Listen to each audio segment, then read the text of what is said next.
Sorry అండి, అందరికి video post చేయడం లేట్ అయిపోయింది. So last video continuation part అన్నమాట. లాస్ట్ వీడియోలో విజయవాడ వెళ్ళామని చెప్పాం కదా.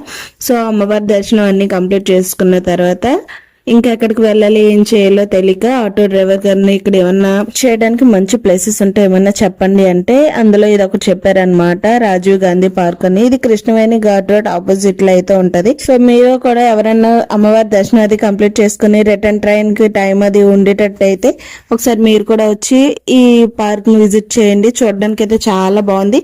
కాకపోతే ఏంటంటే మార్నింగ్ టైం కన్నా ఈవినింగ్ టైం వెళ్ళి విజిట్ చేస్తే ఇంకా బాగుంటది. మా బ్యాడ్ లక్ ఏంటంటే మేము మార్నింగ్ టైం లోనే వెళ్ళామన్నమాట. ఇక్కడ మళ్ళీ మేము ఒక మిస్టేక్ చేసాము. ఏంటంటే మా దర్శనం అన్ని 9 కల్లా కంప్లీట్ అయిపోయి ఇంకా ఎక్కడికి వెళ్ళాలో తెలియక అలా ఆలోచిస్తూ ఉంటే ఈ ప్లేస్ చెప్పారు కదా. సో ఆటో డ్రైవర్ గారిని కూడా మేము అడిగాము అక్కడ ఏమన్నా టిఫిన్స్ అవన్నీ ఉంటాయంటే ఉంటాయి అన్నారు. సో ఇంకేమనుకున్నామంటే ఉంటాయి అన్నారు కదా, ఇంక ఇక్కడ టిఫిన్ చేద్దామని వచ్చాము. ఆ బ్యాడ్ లక్ ఏంటంటే ఇక్కడ టిఫిన్స్ కూడా ఏమీ లేవు. యాక్చువల్ గా ఇది ఏంటంటే ఎగ్జిబిషన్ టైప్ అన్నమాట. సో ఎగ్జిబిషన్ లో ఏవేవి స్టాల్స్ ఉంటాయో అవన్నీ కూడా ఇక్కడ పెట్టారు. నేమ్స్ అవినా మీకు చూపిస్తున్నాను. అండ్ వాళ్ళు కూడా ఆఫ్టర్నూన్ 12-12:30కే కేఫ్స్ అనేవి ఓపెన్ చేస్తారంట. మార్నింగ్ టైంలో అది ఏం ఓపెన్ చేయరంట. వాళ్ళన్ని వర్క్స్ కంప్లీట్ చేసుకొని ఇక్కడికి రాబోటికే 12-12:30 అవుతుంది అన్నారు. సో ఇంకేం చేయాలో తెలియక చుట్టూ అయితే వీడియోస్ తీసుకుంటున్నాను. చూస్తున్నారు కదా, చెట్లతో అయితే పార్క్ అయితే సూపర్ ఉంది.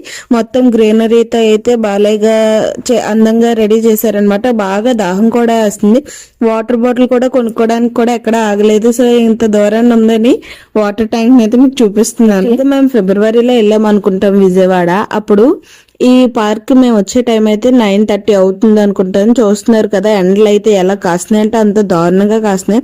మన దగ్గర ఎలా ఉంటదంటే ఈ ఎండ ఆఫ్టర్నూన్ 1 or 2 ఈ టైంలో ఎలాగైతే ఎండ కాస్తుందో అలా ఉందన్నమాట. ఇక్కడ అదే టైంకి 9:30కి ఎక్కడెక్కడి నుంచో వచ్చిన వాళ్ళు మనమే ఇప్పుడు ఈ ఎండలు తట్టుకోలేకపోతున్నాం అంటే ఇక్కడ ఉన్న వాళ్ళు ఇంకెలా తట్టుకుంటున్నారో ఏంటో. హెడ్స్ ఆఫ్ అన్నమాట.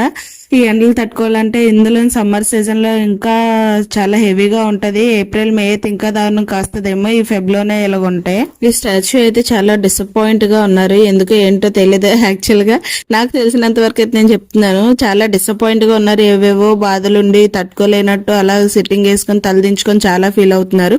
అలా ఫీల్ అవుతున్న వాళ్ళు ఈ పార్క్ వచ్చి కొంచెం ఫ్రీ అవ్వాలని అలా స్టాచ్యూ పెట్టారో ఏంటో తెలీదు. ఇంకెక్కడైతే స్విమ్మింగ్ పూల్ చూస్తున్నారా, పాతది. అసలు వాటర్ అది ఏమీ ఫిల్ చేయలేదన్నమాట ఇంక అందులో. అలాగే ఎగ్జిబిషన్ లో ఉన్న స్టాల్స్ అన్ని కూడా ఇక్కడ ఉన్నాయి. కాకపోతే ఏంటంటే మొత్తం క్లోజ్ చేసేసారు. ఎక్కడ కూడా ఏమీ ఓపెన్ లో కనిపించట్లేదు. ఇంకోటి ఏంటంటే పార్క్ అంతా విజిట్ చేస్తున్నాం కానీ ఎక్కడ ఒక్క పర్సన్ కూడా కనిపించట్లేదు. స్టార్టింగ్ టికెట్ కౌంటర్ దగ్గర ఉన్న పర్సన్స్ తప్ప ఇంకెవరు కూడా కనిపించలేదు అనమాట. ఎందుకు వచ్చాం రా బాబు అని అనిపించింది సడన్ గా అయితే నాకు. ఇంకోటి ఏంటంటే వాటర్ ట్యాంక్ అయితే మీకు స్టార్టింగ్ లో చూపించాను కదా, అక్కడైతే అసలు వాటర్ లేవు. సో ఏంటంటే దాహం కూడా బాగా వేస్తుంది. ఎక్కడైనా ఒక వాటర్ బాటిల్ దొరికినా బాగుందని చెప్పి చాలా ఎక్సైట్మెంట్ గా అన్ని షాప్స్ చూస్తున్నాం కానీ ఎక్కడా దొరకట్లేదు. ఎగ్జిబిషన్ లో ఉన్న ఏ ఐటమ్ అయినా రైడ్ చేయడానికి 50 రూపీస్ అంట. టికెట్ కౌంటర్ కూడా పెట్టారు అక్కడ. అండ్ ఈ మొక్కల మధ్య నాకు పికాక్ స్టాచ్యూ అయితే భలే పెట్టారు కదా, నాకైతే భలే నచ్చింది. అమ్మయ్య, మొత్తానికి అయితే మనుషులు అయితే కనిపిస్తున్నారు. చూడండి అక్కడ ఉయ్యాలు లూగుతున్నారు కదా, కొంచెం ఊపిరి తీసుకున్నాం అనమాట. అండ్ మన కలేశగిరిలో ట్రైన్ ఫెసిలిటీ ఉంటది కదా, సో అలాగే ఇక్కడ కూడా ఉందో ఏటో తెలియదు కానీ ట్రాక్ అయితే ఉందన్నమాట ట్రైన్ ది.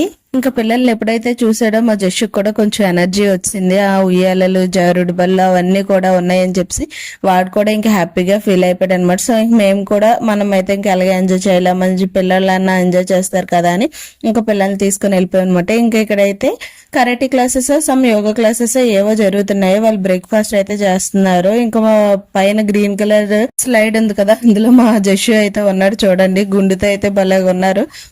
ముగ్గురు త్రిమూర్తులు అనమాట. మా ఇంట్లో ఉన్న ముగ్గురు కూడా విజయవాడ అమ్మవారి దగ్గర అయితే తలనీలాలు ఇచ్చుకున్నారు. సో 3 గుండ్లు కూడా ఎండకైతే భలే మెరుస్తున్నాయి అంటే భలే మెరుస్తున్నాయి. ఇంకా మా పెద్దవాడు అంత అల్లరంటే అంత అల్లరి. ఇంకా ఏమన్నా పార్క్కి వెళ్ళామంటే అక్కడ ప్రతిదీ కూడా వాడు ఎంజాయ్ చేయాలి. ఇంకా వాళ్ళు ఎంజాయ్ చేయడమే మనకు కావాలి కాబట్టి మనకి కొంచెం టైం స్పెండ్ అవ్వాలి. రిటర్న్ ట్రైన్కి వెళ్ళినంత వరకు కొంచెం అనీజీగా వండుకుంటే కొంచెం టైం పాస్ అయ్యేటట్టన్నా ఉండాలని చెప్పేసి ఇంకా ఇలా ఈ పార్క్ అయితే వచ్చాము. చుట్టూ పిల్లలు అయితే ఆడుకుంటున్నారు కదా, వాళ్ళని చూసి మా చిన్నోడు అయితే డాన్స్ వేస్తున్నాడు అనమాట. డుచ్చుకు అనుకుని వెళ్ళలేడు, పాపం ఉండలేడు. అలాగుంది వాడి రియాక్షన్. వెళ్ళాలంటే అడ్డం రావాలి వాడికి 2 రావు. పెట్టి చూసి చూస్తూ ఎంజాయ్ చేస్తున్నాడు అనమాట. వెళ్ళమంటే వెళ్ళట్లేదు, అన్ని ఏడమ్మా అంటే అన్ని ఎక్కడున్నాడు అని చూపిస్తున్నాడు అనమాట. ఇంకా ఎండ లేదు వండ లేదు అని చెప్పేసి మా పెద్దోడు చూస్తున్నారా ఎలా పడితే అలా తిరిగి ఏ పడితే వాడుతున్నాడు. చాలా ఎండగా ఉంది నాన్న, ఒకసేపు కూర్చుంది కానీ రా అన్న కూడా రావట్లేదు. చూడండి ఇసుకలో కాళ్ళు పెడితే కాళ్ళు కాలిపోతున్నాయి అనమాట, చాలా వేడిగా ఉంది. అండ్ ఇక్కడ పిల్లలందరూ కూడా చాలా బాగా ఎంజాయ్ చేస్తున్నారు. మా చిన్నోడికి వెళ్ళాలని ఉన్నా వెళ్ళలేకపోతున్నాడు అసలు. సారీ అండి, చెప్పిందే చెప్తున్నాను అని అనుకోకండి. వాడు ఇన్నర్ ఫీలింగ్ అలాగ ఉందనమాట. వెళ్ళిపోవడానికి రెడీగా ఉన్నారు కానీ నేనే పట్టుకొని ఆపుతున్నాను. అండ్ మా హస్బెండ్ కూడా వాటర్ బాటిల్ అయితే తేడానికి వెళ్ళారు. అమ్మయ్య చాలా సేపటికి వాటర్ బాటిల్ అయితే దొరికింది. మేము ఇక్కడికి వచ్చిన 1 అవర్ 1.5 అవర్ అనుకుంటా ఆ టైంకి వాటర్ బాటిల్ అయితే దొరికింది. అది కూడా నార్మల్ లేదన్నారు. సో ఇంక కూలింగ్ తోటి అడ్జస్ట్ అయిపోతున్నాము. ఇక్కడ మా హస్బెండ్ మా పెద్దోడు ఇద్దరు కూడా ఆడుకుంటున్నారు కదా, ఇంకా వాళ్ళిద్దరు ఆడుకుంటున్నారు. మా చిన్నోడు ఇంకా వాళ్ళ డాడీని పిలుస్తున్నారు నాన్న నాన్న అని. సో ఇంకా ఆయన తీసుకెళ్దామని వచ్చారు. కానీ ఇక్కడ చూడండి మా చిన్నోడిని ఇసుకలో నించోబెట్టామని ఎంత భయపడిపోయి ఏడ్ చేస్తున్నాడు అంటే చాలా భయపడిపోయి ఏడ్ చేస్తున్నాడు.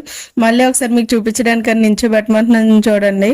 అస్సలు ఇలా నించోబెడదాం అనేటప్పుడు చాలా భయపడిపోతున్నాడు. అందులో ఇసుకలో నించోడానికి వాడికి ఏటో తెలియదు, భయం వేస్తున్నట్టుంది.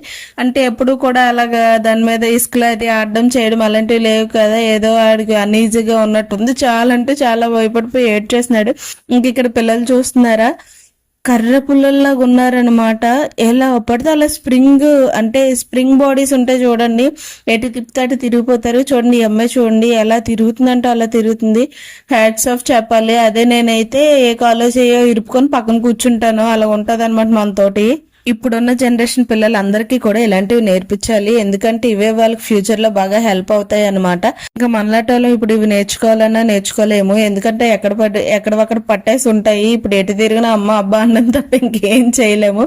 కానీ పిల్లలు చూస్తున్నారా ఎలా పడితే అలా స్ప్రింగ్ అవుతున్నారు. భలే అంటే భలే ఉందనమాట. నేను వీళ్ళు చూసి అలాగా చూస్తూ ఉండిపోయిన అబ్బా మాకు కూడా ఇలాంటివి నేర్పిస్తే ఎంత బాగున్నా అని అనుకున్నాను. కాకపోతే ఇంకా మన బ్యాడ్లకి ఇలాంటివి నేర్చుకునే అదృష్టం మనకు లేదు కాబట్టి మనం నేర్చుకోలేదు.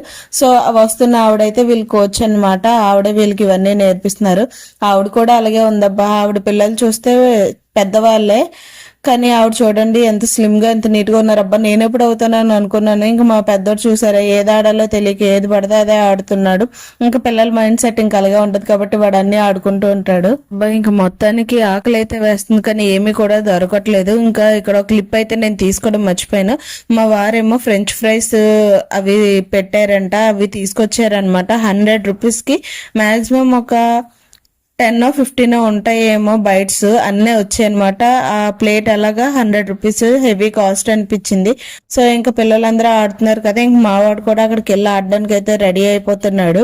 మావాడు కూడా వీళ్ళగా చేయడానికి సాహసాలు చేస్తున్నాడు అనమాట. నాన్న మనకు అది సెట్ అవ్వదురా, వచ్చారా నాన్న ఎటు నుంచి ఇప్పుడు ఏదైనా మనం తెలియని ఊరు ఎక్కడి నుంచి ఎక్కడికి వెళ్ళాలో కూడా అర్థం కాదు, వద్దు బాబు నువ్వు ఇలాంటివి చేయొద్దని చెప్పాము. సో స్టార్టింగ్ లో అయితే ట్రాక్ చూపించాను కదా, ట్రైన్ ఏమన్నా ఉందేమో అని. సో అదే ట్రైన్ ఉందండి, చూస్తున్నారు కదా వెళ్ళిపోతుంది. ఇంకా అయితే టైం 11:30 అయిపోతుంది. ఇంకా ట్రైన్ కూడా స్టార్ట్ అవ్వాలి కాబట్టి ఏమన్నా లంచ్ చేసి బయలుదేరిపోదాం అని చెప్పేసి ఇంకా పార్క్ నుండి అయితే రిటర్న్ అయిపోయాము. ఇంకా పార్క్ ఎక్స్ప్లోర్ చేయాల్సిన చాలా ఉన్నాయి, కాకపోతే మేమేమీ చేయలేదు. రిటర్న్ ట్రైన్ వర్స్ట్ ఎక్స్పీరియన్స్ అండి. అసలు ప్లేస్ అయితే సరిపోలేదు. బుక్ చేసుకున్నాం కానీ ఎందుకు ఇలాంటిది బుక్ చేసుకున్నాం అనుకున్నాము. సీట్ చూస్తే 2 persons లాగా ఉంది కానీ 3 persons కూర్చోబెట్టుకోవాలన్నారు. పిల్లలతో ఇంక మాకు అవక పిల్లలిద్దరిని కూడా ట్రైన్ పైన ర్యాక్ మీదకి అయితే ఎక్కించామన్నమాట. సో ఆపోజిట్ సీట్స్ అస్సలు ఖాళీ కూడా లేదు. చాలా వర్స్ట్ ఎక్స్పీరియన్స్.